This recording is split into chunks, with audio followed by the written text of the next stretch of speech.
She was coming at me, coming at my mama, coming for my family, and I X that out real quick.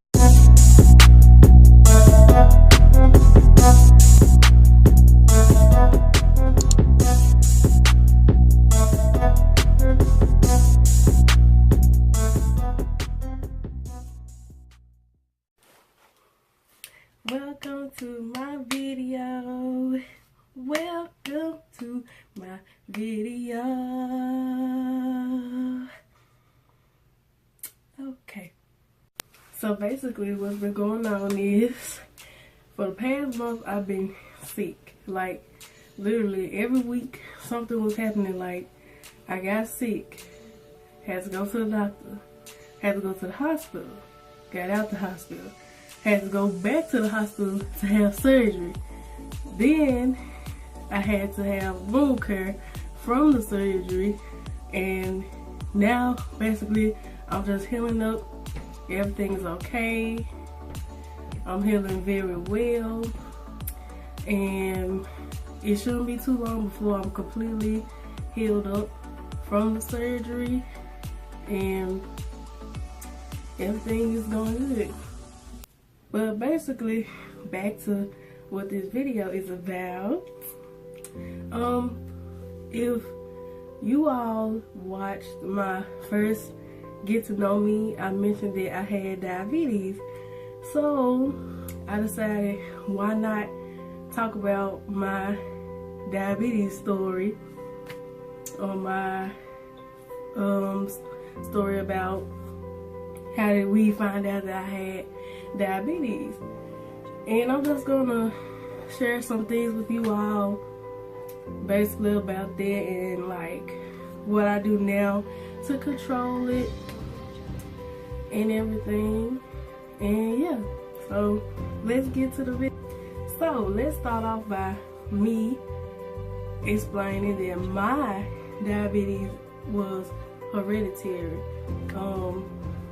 My grandfather and my dad, they have diabetes, and it skipped my oldest two brothers and my sister, and it came to me. And I'm the baby of the family, so I don't know. But sometimes diabetes is skipped generations, and it's skipped like amongst children. Sometimes like your grandmother could have it, but it won't be until it get down to her great grandkids that somebody have it. Or it could be like the whole family has it, and you know, it's not really just like a set thing of like, if you have diabetes, your children will have it, or someone else will have it. And it's not, it's basically genetics, you know. Whatever your genetic makeup is, you never know. Diabetes controls your mood swings and how you feel and everything. Like, and when we get sick, we get sick. So when we found out that I had diabetes, I was 7 years old, and it was my eldest brother's birthday, and his birthday is in February. And what happened was, I had a rash, and my mama noticed it and everything, and the rash, it stayed there. Like, you know, she bought like warming and cream and stuff like that, but it didn't go away. So I guess, I don't know why she chose my brother's birthday to take me to the hospital, but she did. And they ran tests and everything, and they was like, well, she has diabetes. And talking to my mama now, she said that before I was 7, like when I was younger, she said that she could see, like, you know, I probably had it earlier on, but the symptoms and everything didn't really hit me until I was 7, when I had the rash and everything, and I was sick and everything. So she said I could have had it earlier, but we don't know. So from there, I had to be taught like how to take care of myself and everything. And yeah, you know, when you're young, and like I said, I was 7, so I was at a stage to where like, okay, well, I see my brothers and my sister, they're not having to do this. Why am I the only one who have to sit here and take shots and everything? So really, it was me being in and out of the hospital because I was sitting there not taking my stuff, thinking I'm doing something. You know, when you're young, you think you're invincible and can't nothing hurt you and everything. And I would go into comas, like DKA, which is when like your blood sugar level is real high and all that. And it got real serious like twice, to where I could have died, and I had to go in ICU, and it was real bad. So I was doing that like up until my teenage years, and going to school and high school and everything. I still was like, well, I don't feel like doing this, and I can skip this one and that one and probably be okay. No, I was not okay. But the last time that I was in the hospital for like my blood sugar level being too high was 2011, and it was April of 2011, and I was sitting there recovering from not taking my medicine, and I was talking to my grandmother, and me and her, we were very, very close. And we was talking, well, we were having a normal conversation, you know, like we always do. And then she just stopped, and she looked, and she was like, if you come back in here again, I'm not gonna come see you. And I was just like, what? Because like I said, we was very, very close. And for her to say, I'm not gonna see you, to me, I'm like, no. You know, I can say, like, from there, that's what turned me around. Because I was like, see, nah, if my grandma telling me this, you know, I love her and I know she love me, I need to get it together. So from there, I was managing, not really too good, but I was managing, like, getting over to, like, I'll take it, but I wouldn't probably take like the right amount I should take, and like I wasn't checking my sugar as I should and doing all that, but I wasn't going to the hospital. So from there, I was doing okay, whatever. I wasn't really still want to take care of it as I should, but I graduated high school in 2014, and when you're diabetic and you graduate, you have to go to like an adult diabetic doctor. And I was very nervous because some doctors are very critical, I'll say that. And it's like some can be very rude. Like sometimes you can say something, but you don't have to say it, you know, it's a way that you do stuff. And so we went, and at the place that I go to now, like, I have seen like 3 doctors. And the first doctor, she was good. I really liked her. But like a month or 2 of me going to visit her, she had to go to India. And I don't know if she stayed. I don't know if she came back, because that was the last time I saw her. I think she stayed and took her practice out there. But from then I had to see someone else. There was the second doctor.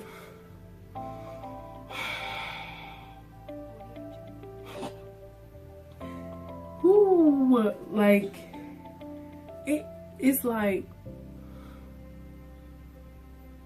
she was good, but like I said, it's a way that you talk to people. And she was coming at me, coming at my mama, coming for my family, and I X'd that out real quick. And I was like, nope, I have to go. And see, how I played it off was, I had told her, I think I was going to her like on Tuesdays or something like that. Tuesdays or Wednesdays. And then I said, well, you know, this gonna be the last time I see you and stuff. Cause she was saying, well, next time when I see you, I said, no, this will be the last time, because I can't. I said, I can't come on Wednesdays. That's why I said I can't come on Wednesdays no more. I had to cut that out, straight out. Like, only Fridays can I come. That's basically what I told her. So she was looking like, oh, you can come? Well, you need to go to the front, and you need to see someone else who works on Fridays. So this is when I went to my 3rd doctor. And I just thought she was just going to be but she was real good.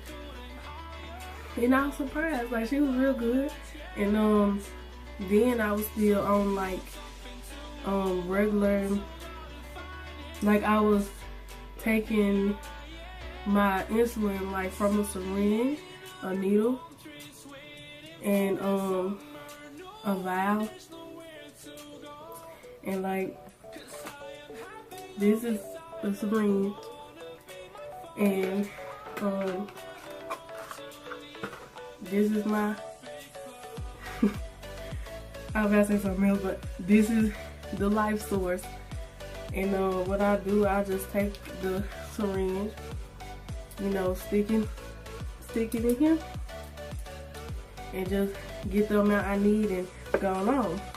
But see, the problem with that is, for my diabetes, that's not enough. Like, I need something to regulate me all day, because basically I'm a type 1 diabetic, and type 1 means that you know, you have insulin. Type 2 is when you take the pills, or you do like pills and the insulin. And I'm just basically type 1. We tried to do the pills before, but it didn't work with my body. But anyway, and so, you know, I was talking to her about it, because I was feeling sluggish, and this not working for me, you know. And she was listening, and then she was like, well, you know, have you ever thought about getting an insulin pump? So pause. This is my insulin pump, and let me tell you, when I got this, it changed the game. Like, this is this is real good. But basically, an insulin pump is just like a little machine, and it comes in many sizes, colors, and everything. And what it does is, like, I basically carb count. And carb counting is like, say you're eating a bag of chips and you look on the back and it's like total carbs. Total carbs is 36. And so what I'll do, I'll take my tester and I'll check my insulin. I'll check my blood sugar. And when I do that, I just put it in here. Like how much. Do y'all see that? That's like however high my blood sugar is, and I just put it in there. You can see like the numbers. And I press X. So we said like the bag of chips was like 36 carbs. I put the carbs in. Like 36. So press X.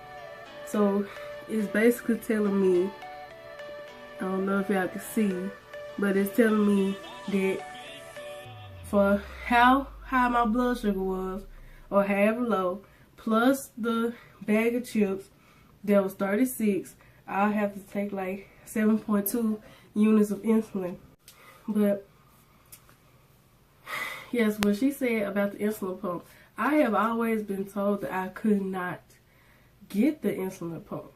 Like many doctors, diabetic doctors, oh, you can't get the insulin pump. The insulin pump is not for you. You're gonna have to keep doing what you're doing. You can't get the insulin pump. And no. So I would just throw that out the window and stuff. But my doctor now, she was like, no, we're gonna go for it. You just gotta check your sugar every day for this amount or whatever. We're gonna go for it and we're gonna see what happens. And I ended up getting it. And I got the insulin pump in 2015. Yeah, so now 2018. And I might be getting a new one. I have to check with the policy and everything. But I really love the insulin pump. And I'm glad that she listened to me and what I needed. And she went on forth. And ever since then, I've been with her. And it's been really nice. So for my diabetes, like, not every time I go, but maybe like every other time I go, we check for my A1C. The normal range for the hemoglobin A1C level is between 4% and 5.6%. A1C levels between 5.7 and 6.4% mean you have a higher chance of getting diabetes. And with that, when you have a higher chance, that's when they call you pre-diabetic. And levels of 6.5 or higher mean you have diabetes. And that's basically what a A1C is. It's just like the average blood sugar level that you run. And when I first started going to the adult diabetic clinic, my average A1C was a 13%. So it was high. But now my A1C is like a 9.1. And it says a 9 A1C is when it means that your average is a 212. So I have done good, but I need to do better to get it on down. Cause the goal is to get it down to like having it at least, well, my goal is to at least have it at a 7 and keep it right there, cause that's good enough. So now we're going to talk about how I do everything. So like I said, before I was using syringes, before I was on the insulin pump, I was using syringes to get my insulin and all that. So now, for the insulin pump, I use these and these. So this right here is basically what I stick to my body, and it has a cord so I can open it.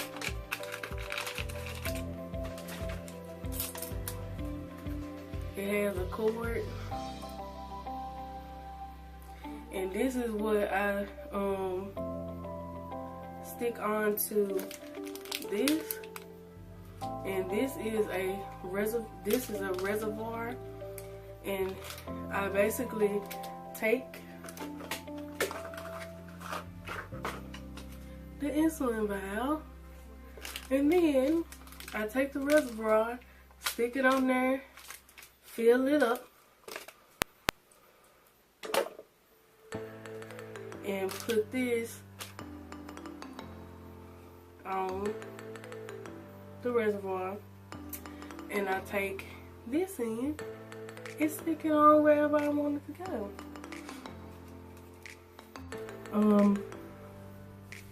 And you can stick it basically almost anywhere.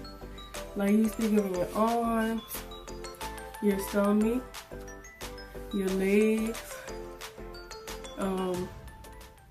I've seen people do like the side of their legs, their hip, their back,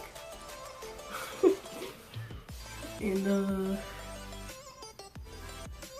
yeah, you can basically stick it anywhere that you feel comfortable. I have tried my arms and my legs, which I don't like. I tried my hip, I don't like it. So basically I just keep it like on my stomach. Like right now it's like right there. I don't know if y'all can see, but it's like on this side. And my family and everything, they are very helpful, and they are very watchful of me, and they make sure like if I'm sluggish or if I have an attitude. I have a lot of attitudes when like something's going on with my diabetes and stuff.